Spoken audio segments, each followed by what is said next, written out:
Yo, what's up guys? It's Noah here, and in today's video, we're going to be breaking down the NBA slate on Draftkings and Yahoo for Wednesday, March the 16th. Now, we have a massive slate for Wednesday, 12 games today, ton of action, ton of games to talk about. I'm going to try and do my best to go through these games as quickly as possible. I'm going to try and keep this video somewhat short, 20 to 25 minutes. I don't want this video to be an hour long, so we're going to fly through these games, kind of give my quick thoughts, what stands out to me from each game and from each team. And then as we do go through each game, we will build out an early core. We'll just talk about 5 players that do specifically stand out to me at first look. But as always, guys, appreciate checking out the video. Make sure you hit that like button down below. Hit that subscribe button as well if you have not yet. We are on the road to 25,000 subscribers, and I think we're less than 100 subscribers away. Hopefully, we'll hit the milestone maybe by the end of March. So if you guys have not yet, hit that subscribe button. Also, go check out the sponsor of the video, PrizePicks. So PrizePicks is a player prop based DFS site. It is very simple.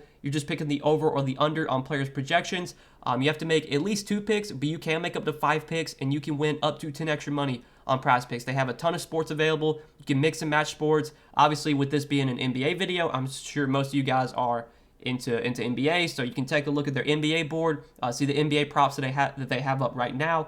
Obviously, as we get closer to tip-off Wednesday night, they will add a ton of projections, and with it being a 12-game slate, there are going to be a ton of props available. So give it PrizePicks a look, sign up, use promo code NOAH. They'll match your first deposit up to $100 when you do sign up with my promo code. And if you guys actually want some of my favorite plays on PrizePicks each day, I do give out a couple of free plays on YouTube. I make a YouTube video every day. I'm usually posted in the early afternoon, but I also give out more plays on Patreon. And we had another pretty good day on the Patreon Tuesday. Went 4-1 on the 5 picks I shared on Patreon for PrizePicks. So definitely check out the Patreon content if you're interested in that. Additional PrizePicks plays are given out over there, along with all of my other updated DFS content, our Discord chat. That's all available for Patreon members.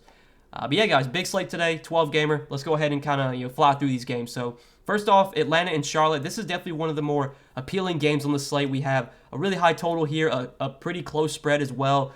This is a game I want to get some exposure to. I think Trae Young, first off, is a really good play today. I think he's a really good pay-up option. Love the matchup against Charlotte. We know Charlotte plays fast. They defensively this season have not been great. Trae, I think he's had some big games against Charlotte this season. I want to say last time they played, it was a blowout, but Trae still had a pretty big game, if I remember correctly. Yeah, he had 46 Draftkings points in 35 minutes, so maybe not as well as I thought. But I definitely think it's a good spot for Trae. I think he does stand out as a really good pay-up option today. Even on a loaded slate, I do like Trae quite a bit. Next favorite play from Atlanta is definitely Clint Capella. So John Collins is once again out for Atlanta, so I'm expecting Clint Capella to play 30 to 32 minutes. Love the matchup against Charlotte. I mean, this is about as good of a spot as you can ask for Clint Capella. Clint Capella, he's a guy that dominates on the boards, and Charlotte's terrible at rebounding. He gets a lot of points in the paint, and that's where Charlotte, can really struggle. They just haven't been that good defensively against centers this season. They've been allowing a lot of fancy points to centers. I think it's a fantastic spot for Capella. 6,100 probably is a little bit too cheap for him when you factor in how good of a matchup this is. John Collins being out should give him a boost in minutes. We haven't seen that massive ceiling from Capella this year. We haven't seen a ton of, 45, 50-point games from him, but he always has that upside, and especially in this matchup, I think we could get a big game from Capella today. So I definitely like Clint Capella on the slate. 6,100 on DraftKings. He did stand out to me at first look, and on Yahoo at $22, I like him quite a bit over there as well. Capella and Trae are my 2 favorite plays from Atlanta. Outside of those 2, I'm not in love with really anyone else on this team. I think Gallo, assuming he'll start in place of John Collins, Gallo is a fine option at 4,500, but on a 12-game slate, have a feeling we're going to get better value today. So let's move on to the other side of this game with Charlotte. And when it comes to the Hornets, we kind of know who we want to go to on this team. It's going to be LaMelo, Terry Rozier, Miles Bridges. You could go to PJ Washington too, but those top 3 guys are all going to play very big minutes if it's a close game, specifically Rozier and Bridges. LaMelo's minutes haven't been as high lately, but he should still get low 30s minutes. Rozier and Bridges will probably play close to 40 minutes if it's a close game. And again, the spread is 2 points right now. I think Charlotte might be favored by 2. So it's expected to be a close game, expect to be a really high-scoring game. I think LaMelo has a lot of upside here. If he gets the minutes, he played 30 minutes last game in a blowout. So if he can get 34, 35 minutes, we know that big ceiling is always there for LaMelo. Definitely like him as a tournament option. I think Rozier and Bridges are both in play as well. Terry Rozier should get big minutes here. I definitely like the matchup for him. And then Miles Bridges should also play big minutes. I think his ceiling might not be as high as Rozier and LaMelo, but Bridges is still a fine play. That's probably it from Charlotte. I'm not looking to really anyone else on this team, I don't think. So let's move on to the next game, Philly and Cleveland. Not one I really have a ton of interest in. Two very slow-paced teams going up against each other. Two pretty good defensive teams as well. On the Philly side, if you're going to play anyone on this team, it's going to be Joel Embiid. I think on this 12-game slate, Joel Embiid is going to be a pretty low-owned option. So, in tournaments, if you want to go there, I don't hate it. Don't love the matchup against Cleveland. Definitely a tough spot, but I know last time they played Cleveland, or the previous time, Embiid went nuts against Cleveland earlier this year. Had he had a triple-double, 83 DraftKings points. Obviously, that was before Harden had arrived, but Embiid always has big-time upside. If I was going to play a Sixer today, it would be him. I'm not really looking to anyone else on this team, though. And then other side of this game with Cleveland, so I think Evan Mobley at 7,900 is probably my favorite play on Cleveland. Don't love the matchup with Embiid, but I will say that Embiid's defense has not been nearly as good this season, and I think Mobley can have some success here. We've seen his role be really good without Jared Allen. We've seen him play big minutes as well. He should play 35, 36 minutes here if it's a close game. So like 7,900 for Evan Mobley as a low-owned option. Don't hate that. Rest of Cleveland, I don't see too much else I really like here. Just not a team I'm going to get a ton of exposure to, and this game in general, I'm not super interested in. So let's move on to the next game, Denver and Washington. On Denver today, Nikola Jokic at center, I think, is a really good pay-up option. Absolutely love the spot against the Wizards. I mean, Jokic should just absolutely go nuts here. They've already faced the Wizards once this season. He put up 73 DraftKings points in only 30 minutes. I think it might have been a blowout last time they played. I want to pull up the game log just so I can see. Let's see. Where's it at? So, Washington. There it is. So, it was actually a close game. They only won by 6. Jokic played 31 minutes. But again, like 73 DK points. It's such a good spot for Jokic. Like, the Wizards have been getting killed by bigs this year. A guy like Jokic could just absolutely destroy them. Like, they're going to have no answer for Jokic. It's going to be, Daniel Gafford, Porzingis. Like, Porzingis has never been a great defender, and I think, Jokic could definitely dominate against Porzingis. So, really like the spot for Jokic. I think he's a really good pay-up option today. For sure, my favorite play from Denver. Not really looking at anyone else on this team. Usually when Jokic is healthy, he's the guy I want to play, and I usually don't play anyone else outside of Jokic when Jokic is healthy. So, move on to the other side of this game with the Wizards. And the Wizards, another team I'm not super high on. Kyle Kuzma, 8,400. He's definitely taken a backseat now that Porzingis is on the team. We've seen, his fantasy upside just not be as good. He did have that one good game against Indiana, but ever since then, it's just been way downhill. So, I just don't think I'm going to go to Kuzma, 8,400. Porzingis, until his minutes start going up, he's kind of a tough guy to roster. He played 27 minutes against Golden State last game. Today, he probably plays like 28, 29 minutes. So, I think we're slowly starting to get there. Now, on a 12-game slate, am I going to play Porzingis? Probably not. But I think in future slates, it's going to get to a point where Porzingis is going to be a good option. As long as he's still 7,200 and the minutes are there, he's going to be a good play. But right now, they're still kind of limiting him to like 28, 29 minutes. So I think for 7,200, doesn't really stand out to me on a big slate like this. And I'm just, on a 12-gamer, I'm not going to play KCP or the rest of these guys. I know Ish Smith played well last game. I think he closed as well. But again, I'm just not going to play these guys on a 12-game slate. So let's move on to the next game, Dallas and Brooklyn. So Dallas today, you got Luka at the top for 11.5. I think Luka, right up there with Jokic, is one of the better pay-up options. I like Trae Young quite a bit, but I think Luka is definitely a good pay-up option too. Him and Jokic, and Trae. Really good spot against Brooklyn. Brooklyn's defense just not been good. I think this is definitely a spot where Luka can have a lot of success. I have no issues going to Luka. He's always going to be a top play, basically every slate he's on. The rest of Dallas, though, I don't really like much on this team outside of Luka. Dinwiddie and Brunson, with them both healthy, don't have a ton of appeal there. Same with Dorian Finney-Smith. Dorian Finney-Smith probably is going to play a lot of minutes here because they're going to need his defense against Kevin Durant, but I just don't think, I don't think his upside's really there. So let's move on to the other side of this game with Brooklyn. And with Brooklyn, there's a lot to like on Brooklyn because Kyrie Irving is going to be out today. It's a home game, so Kyrie will not be eligible to play.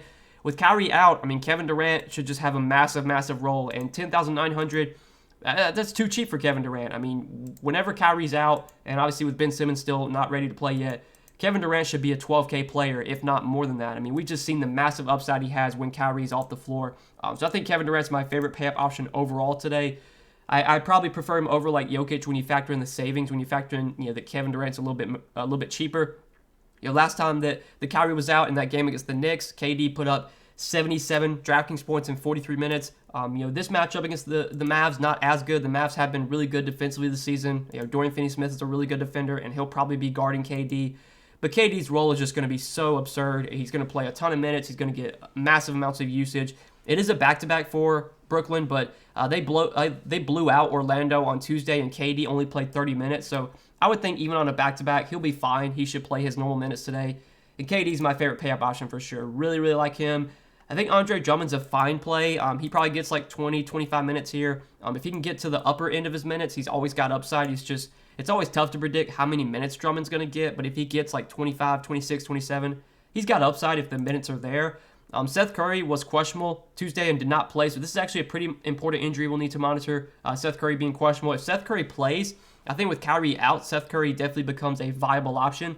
Now, he's still going to be, second in command behind KD, still going to take a big back seat to KD, but there would definitely be more opportunity for Seth Curry with Kyrie not playing. Would have some interest in him. Same with Bruce Brown. He gets a little boost without Kyrie. Bruce Brown has definitely been, I feel like, performing a little bit over his head. He's been crushing lately. Does this continue? I don't know. But, the minutes have been there. I think the production should be there with Kyrie out. So definitely think Bruce Brown's playable. And then the last guy I want to mention is Goran Dragic. So I'm guessing Goran Dragic will start today in place of Kyrie. I think last time Kyrie was out in that game against the Knicks, Dragic did start that game, and he played 38 minutes. He only played 20 minutes on Tuesday's game against Orlando. He did start that game as well. But again, it was a massive blowout. KD and Kyrie were both healthy. I think now that Kyrie's out, you'll see Dragic had the ball in his hands a little bit more. His upside playing with Kevin Durant, I don't think it's like super, super high. But 4,200 is too cheap for Dragic. Expecting him to start, play 30-plus minutes without Kyrie. I definitely like Dragic as kind of a first-look value play. 4,200 on DraftKings. He is cheap there. Very cheap on Yahoo as well. He's minimum salary on Yahoo. So for sure looking to Goran Dragic today, assuming he starts in place of Kyrie. And that's probably it from Brooklyn. A lot to like here. Definitely think KD's a top pay-up option with Kyrie out. I think Dragic, if he starts, is a pretty good value. And then Seth Curry, Bruce Brown, they would be viable options too. But let's move on to the next game, Portland and New York. So looking at the Blazers here, Josh Hart at 8,600, really, really expensive, but my God, the last two games, he's been great. 72 DraftKings points against Washington, 47 DK points last game against Atlanta. As long as Portland can keep this game close, like Josh Hart's got big-time upside. Now, is Josh Hart worth 8,600? Probably not, but the upside is there if they can keep the games close. You've seen, in these games where they get blown out, Hart just, does really, really bad. The last two games have been competitive, and we've seen Hart put up, really big games. So if you think Portland keeps the game close, could see a good game from Josh Hart. The rest of Portland, like Watford and Brandon Williams, like all these guys have just been priced up enough to where I'm not super high on anyone else on the Blazers. Justice Winslow is questionable, so he can maybe return today. If he returns, that definitely takes me off of like Watford probably Eubanks too. Winslow himself might be a playable option because I think Winslow would come back and have a pretty big role just because they just don't have anyone else right now that can take up a lot of usage. So if Winslow's like available to play and he's not limited, could be a risky option, but definitely in play for me if he's able to go. And that's really it from the Blazers. These guys all got priced up a lot, so there's not a ton that stands out on this team. And then on the other side of this game with the Knicks, it's a really good matchup. Portland's defense has been really, really bad, so I think Julius Randle does have a lot of upside here, and I think he will be very low owned on a big slate like this. Julius Randle has been a frustrating player to roster this season. He's just been so inconsistent. Some nights he'll have huge games. Some nights he'll have like 30 points or 30 DraftKings points. That big ceiling is always there, though, and especially in this matchup, I think there's definitely a big upside for Julius Randle. Don't mind him as a tournament play. I think the same could be said for R.J. Barrett at 7,700. But the rest of the Knicks, like Alec Burks, Mitchell Robinson, Quickly, Fournier, I don't think I'm going to anyone else on this team. So let's move on to the next game, Phoenix and Houston. So looking at Phoenix today, they are on a back-to-back as well, but they also blew out their opponent. They blew out the Pelicans, so you didn't really get full minutes from any of the starters. I know Cameron Payne played a little bit in the fourth quarter, but Booker only played 29 minutes, 30 minutes on Tuesday. He was still really productive, though, had 50 DraftKings points, and he should continue to be really, really productive while Chris Paul's out. Now, obviously, this is a game that has a little bit of blowout risk going up against Houston, a really bad team. But, man, if it can stay close, like Devin Booker could crush here because Houston's defense is just terrible. They play really, really fast. It's about as good of a spot as you could ask for Devin Booker. It's just that the blowout risk just does make me a little worrisome just because I think Phoenix could beat the crap out of Houston. But if the game stays close, really like Booker. I think Payne, at his DraftKings price, doesn't really stand out. I like the matchup a lot for DeAndre Ayton going up against Christian Wood. It's definitely a spot where Ayton should have a lot of success. Christian Wood has never been a good defender, so I think he's viable. That's probably it from Phoenix. I really think Booker's the top play here, but Ayton is in play for me, and that's probably everything I'm going to on the Suns. Now on the Houston side, don't love much on Houston. Tough matchup against a good Suns defense. Again, if this game can stay close, like you would see pretty good minutes from Christian Wood, from Kevin Porter Jr., but I think they're priced about right on this slate, especially with there being so many other options and so many other games. Really not much I like on the Rockets today. Most of my interest in this game is on the Phoenix side, especially with a guy like Devin Booker. But let's move on to the next game. We got 6 more to go. So Lakers and Minnesota, another game kind of similar to to Charlotte, Atlanta. This is a game that's expected to be really high scoring. It should stay competitive. If the Lakers can keep this game close, you would have to think it's probably because of LeBron and LeBron having a massive game. LeBron's questionable, as he always is. I'm expecting LeBron to play, but keep an eye on it. We kind of know who would benefit if LeBron's out. Westbrook, Monk, THT, Carmelo would all get little bumps. THT specifically would be a really good value play if LeBron were to sit, but I think LeBron will play. If he does play, I think he's a really good pay-up option here because LeBron's role is just going to be massive right now, and it's going to continue to be massive while Anthony Davis is out. And if the Lakers want to win any games, they're going to need LeBron to play 40 minutes and just go nuts every night. He's been playing like 40 minutes a night lately, so definitely like LeBron as a pay-up option today. And then the rest of the Lakers, not too much else stands out here. I would probably only go to these guys if LeBron somehow sits. Then you could obviously look to the rest of the Lakers. But on the other side of this game with Minnesota, so it's a really good matchup for Minnesota. Lakers defense has just been terrible. They've been playing fast too, so again, this is a game that should stay close, should be high scoring. I think it's a fantastic matchup for Karl-Anthony Towns. I mean, we've seen what centers have been able to do against the Lakers lately. The Lakers have been playing their small ball lineup with LeBron at the 5. And I don't know if it's like wearing down LeBron. I don't know if LeBron's having to do so much on the offensive end that he just can't defend these athletic bigs like Towns, like Siakam. We saw Ayton have a really big game against the Lakers. I think Cat could crush here. Cat's coming off that 60-point game against the Spurs. I wouldn't be surprised to see another huge game from him. I think he's a tournament play for me. He's not someone that really stands out because I think you got Jokic, you got Trey in a great spot, Luka, KD. Like, there's just so many pay-up options today, but definitely think Karl-Anthony Towns is going to go overlooked, and his upside is just massive here. He should be able to crush this Lakers team. So Cat's my favorite play on Minnesota. I think D'Angelo Russell and Anthony Edwards are both in play as well. normally when it comes to the Minnesota Big Three, it's always tough to predict which guy's going to have the good game. But given how good of a matchup this is, I would for sure want to be kind of sprinkling these 3 guys in across all my lineups. If I was playing multiple lineups. The rest of Minnesota, though, like Vanderbilt and Beverly, not going to go to those guys, not going to go to anyone on the bench. So let's move on to the next game, OKC and San Antonio. And looking at OKC today, really big news right now with SGA currently questionable. SGA, he's missed a few games this season, but without Lou Dort, without Josh Giddey, this Thunder team would just be freaking terrible if SGA sits. Like, if SGA sits, I think we saw this happen earlier this year. Like, SGA, Dort, and Giddey were both all 3 of them were out for a game. And I think that's the game where they lost to Memphis by like 70 points. Not saying San Antonio would beat them by 70 points today, but my God, this game would have a lot of blowout risk if SGA does not play. If he doesn't play, and there's going to be some value to go to here. I would think Poku would get a bump. I think Trey Mann would get a bump. Wiggins would get a bump.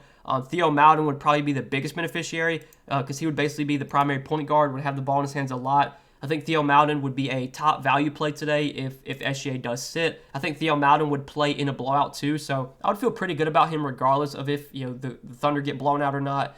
But I think for a guy like Bazley, you probably want the game to stay close because I don't think he would play in a blowout. The rest of these guys, might get blowout run, but Bazley definitely wouldn't. So I would want the game to stay close before I go to him. I would prefer to SGA be out, but I think there would be more upside and usage available for Bazley. It's just that in a blowout scenario, he's gonna get pulled really quickly. But if SGA plays, I think he's a solid pay-up option. I mean, SGA's role has just been massive lately, and without Dort and Giddey, it's just going to continue to be massive. He's going to play 36 to 40 minutes if the game's close. Really good matchup against San Antonio. Should be a really fast-paced game. Again, there's a lot of studs on this slate. I think SGA would probably be more towards the bottom of my list, but still a playable option. And the rest of OKC, I think for me to go to anyone else on this team, I'm going to need SGA to be out. Maybe Bazley. I could see playing Bazley still, even if SGA plays. But the rest of these guys, I'd want SGA to be out before I go there. And then on the other side of this game was San Antonio. So you got DeJounte Murray at 10,700. I think DeJounte Murray, another very solid pay-up option.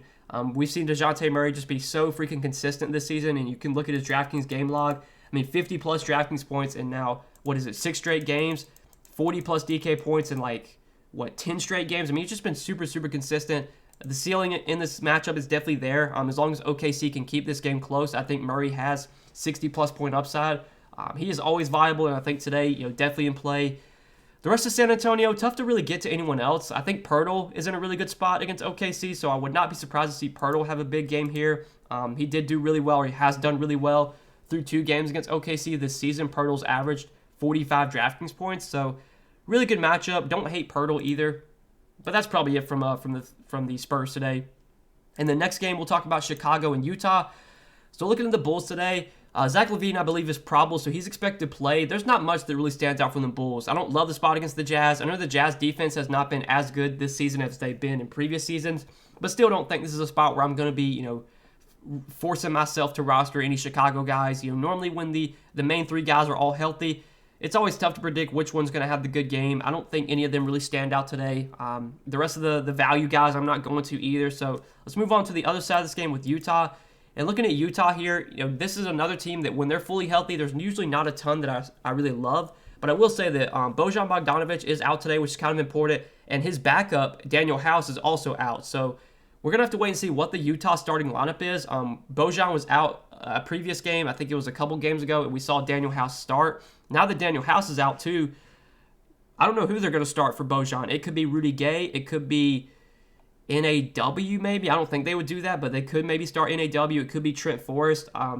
Definitely could see we're going to have to wait and see what the starting lineup is for Utah because we could get some value here depending on who starts. But looking at the main guys, Donovan Mitchell at 9K. He's an okay option. Don't love the spot against Chicago.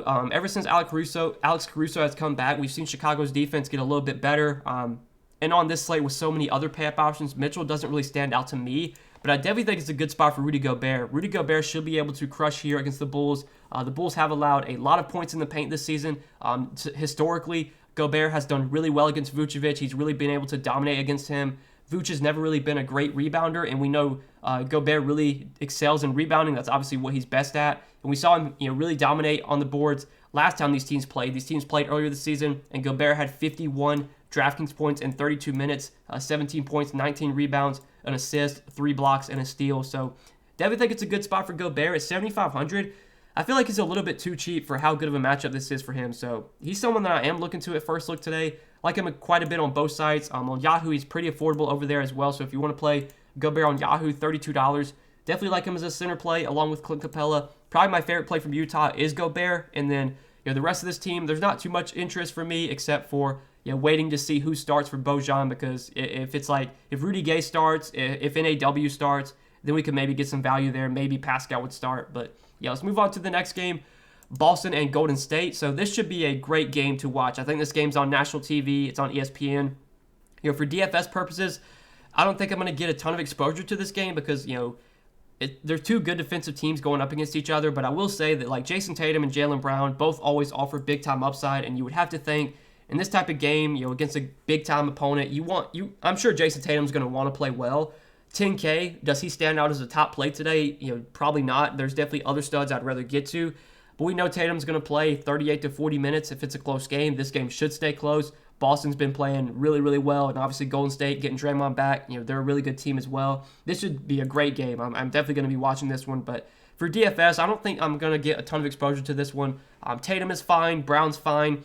Don't see myself going to really anyone else on Boston. And then on the Golden State side, with Draymond back and healthy now, even though he's on a minutes limit, I think Draymond coming back hurts maybe Wiggins a little bit. If anything, it might help Steph, because Steph obviously really does well playing with Draymond, because Draymond can get Steph so many open looks.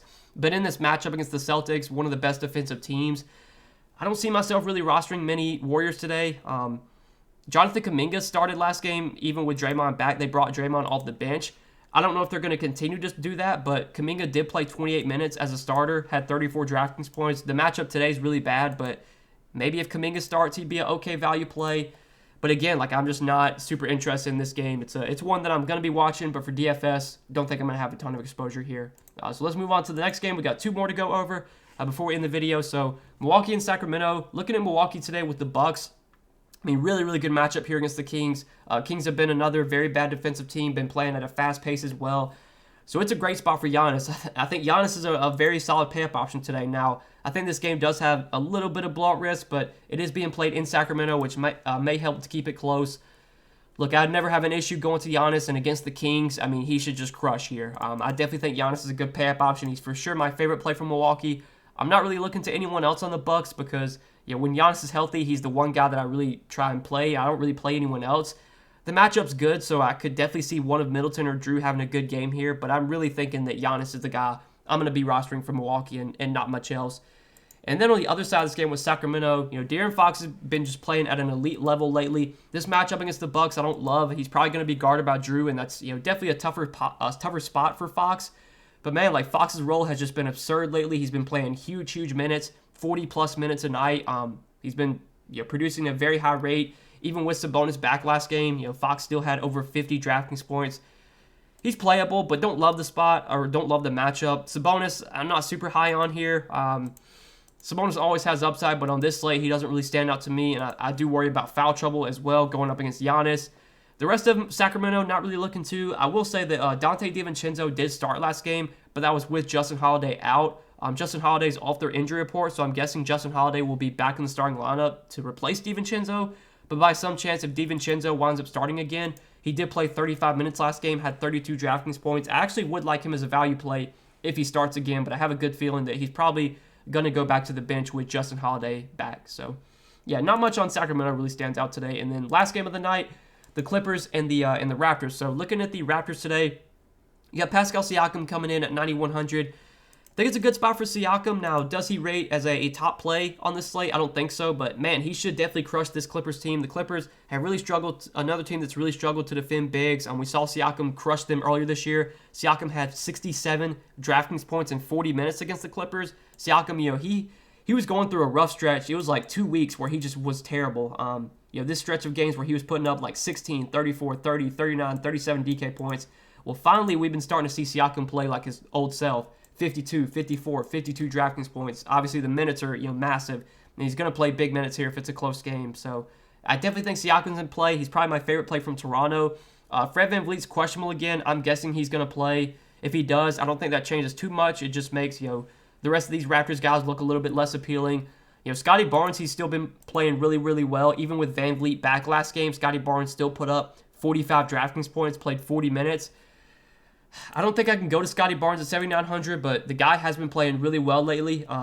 So, I mean, I wouldn't argue you with it. Yeah, that's probably like a late slate play more so than a main slate play. But I think Scotty Barnes is fine. The rest of the Clippers, or the Raptors, I'm not really looking to. And then on the other side with the Clippers, so yeah, the Clippers last game, they went full-blown rest mode. They rested Reggie Jackson. They rested Marcus Morris. Well, all those guys are going to be back for today. You know, there's not too much I think really stands out from the Clippers, but one guy that I do like quite a bit is Marcus Morris. So last slate on, I believe it was Monday, when they played the Cavs, I was pretty high on Marcus Morris that day when I made my video the night before, and then obviously he wound up sitting out, so obviously I didn't play him. But today, I think Marcus Morris does look like a solid option. I mean, basically the same things I said Monday kind of apply to today's slate. Obviously, we have 12 games. There's a lot more options. But 5,600 from Marcus Morris, I think, is a little bit too cheap if we expect him to play, you know, 30 to 35 minutes. And against Washington, he played 35 minutes. Last game against Detroit, played 35 minutes. In the game against Atlanta, he got ejected halfway through the third quarter. So he was on pace to play big minutes in that game had he not been ejected. You know, he's been playing well lately. He's been scoring more. We see Marcus Morris, you know, he's been struggling a lot as of late. But the last few games, he's really started to pick things back up. The minutes have become more secure. If we get 35 minutes from Marcus Morris, you know, especially with how productive he should be, without Paul George, without Kawhi, without Norman Powell, he should average around a fantasy point per minute, and I think 5,600 is still a little bit too cheap for Marcus Morris, so I do like him as a first-look option. I will say that Robert Covington is expected back for today, so that might take the minute ceiling down a little bit for Marcus Morris, but I definitely like him as a first-look play at 5,600. Again, we're going to have to wait and see what kind of value we get as the day goes on, what kind of news changes things. But for a first look, I'm fine plugging in Morris in our early core for now. And then on Yahoo, Morris is pretty affordable there, $19. So definitely think you can play Marcus Morris on Yahoo as well. And he's probably my favorite play from the Clippers. I'm not really looking to anyone else on this team, I don't think. So yeah, that's it for the Clippers, guys, and that's it for Wednesday's 12 games. So huge slate for Wednesday. Hope you guys did enjoy this video. As always, I appreciate you watching. If you did enjoy, hit that like button down below. Hit that subscribe button as well if you have not yet. Go check out the sponsor of the video, PrizePicks. Go sign up for PrizePicks. Use code NOAH. When you do, and PrizePicks will give you a 100% match on your first deposit up to $100 when you do sign up with my promo code. And you can take a look at Prospects board for today, make some picks for yourself. If you want to watch my Prospects video on Wednesday, I'll record that in the early afternoon. I'll get that video posted. You can tell the picks I give out in that video. You can make some picks for yourself. You can get my additional plays that I post on Patreon. Those are linked down below in the description. That's all available if you're interested. And again, if you want to sign up for Prospects, be sure to use promo code NOAH, and they'll match your first deposit up to $100. But yeah, guys, best of luck tonight. Appreciate you watching the video. Hope you enjoyed, and we will see you in the next one.